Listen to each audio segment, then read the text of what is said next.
Adam da bugün qaziyə, şəhid ailəsinə deyir ki, gedib döyüşündə sizin borcunuz idi də.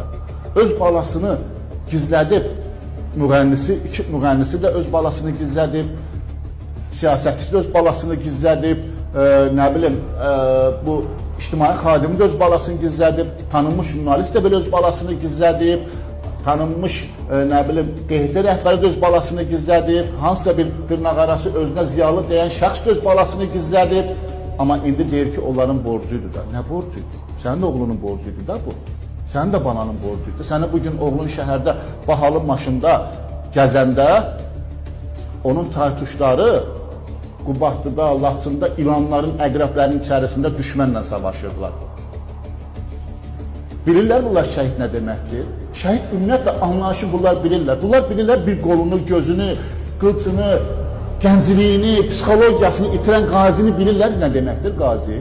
Bilirlər bunlar qazi nə deməkdir? Bunlar bilirlər iki gözsüz yaşamaq nə deməkdir? O qazi ki, cavan oğlan getdi, iki gözün qoydu, gəldi. Niyə bunları görməzdən gəlirlər? Niyə bu insanların yanında olmaq istəmirlər? Budurmu qələbənin onlara verdiyi təşəkkür? Wikipediyadan şəhid ailələrini silirlər, cəmiyyətin çoxu susur. Sosial mediada şəhid ailəsi şəhidlərlə bağlı çıxış olanda hamısı çıxıb başlayır yazmağa ki, yenə başladın, yenə istəyirsən.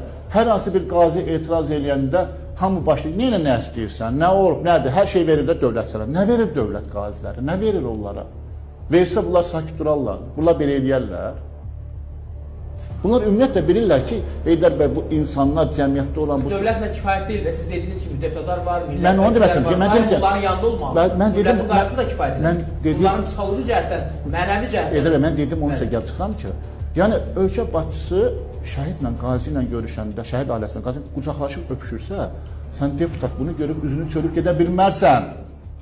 Ay icra başçıdan üzünü çörüb gedə bilmərsən. Ay məmur, ay Sosial Müdafiə Nazirliyində işləyən şəxslər, ay nazir, ay məmurlar, ay icra başçıları, sən bunları görüb keçə bilmərsən. Sən dövlət başçısından böyük adam deyilsən, dövlət başçısını xalq seçibdir, amma səni dövlət başçısı olaraq təyin edibdir. Ay deputat, sənin parlamentdə, açılışda yatıb, yalandan mən fikirləşirdim demək vaxtı deyil ha. Sən parlamentdə oturmuşsan ki, o şəhid ailələrinin, qazilərin, cəmiyyətin, eyni zamanda gəncliyin, gələcəyin bu qanunların yazasan. Yatmaq üçün gəlməmsən sən oraya. Yatmaq istəyirsən, buyur, evin var, get o bahalı evlərin birində yıxıl, yat da.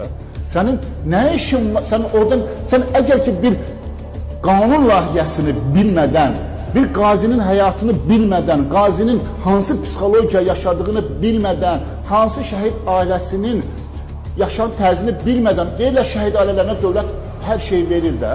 Razıyam, cənab prezidentin şəhid ailələrinə böyük qayğısı var. Amma axı təkcə pulla iş aşmır axı.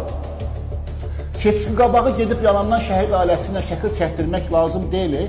Onun yanında olmaq lazımdır. Soruşmaq lazımdır ki, ay ana, ay ata, mən də sənin bir oğlunam, mən də sənin bir övladınam. Vacib deyil ki, sən çıxadıb ona cibindən pul verəsən. Vacib deyil ki, sən onun evinə nə salıb aparasan. Vacib odur ki, o şəhid ailəsi görsün ki, onun yanında